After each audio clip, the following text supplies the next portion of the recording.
জানেন, ছোটবেলায় যখন কাঁদতাম তখন চাইতাম মা যেন দেখে ফেলে, কারণ জানতাম যার জন্য কাঁদছি মা সেটা এনে দেবে। আর আজও কাঁদি, কিন্তু চাই মা যেন না দেখে, কারণ জিজ্ঞেস করলে কি বলবো।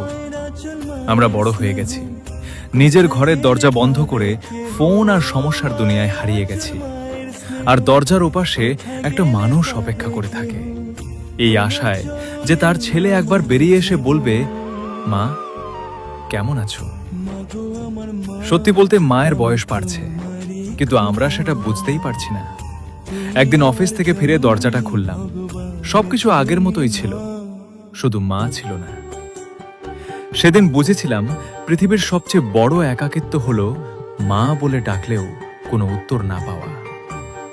আজ বহুদিন হয়ে গেছে শুনি না, বাবা ভাত বেড়ে রেখেছে গেছি, খেতে আয়।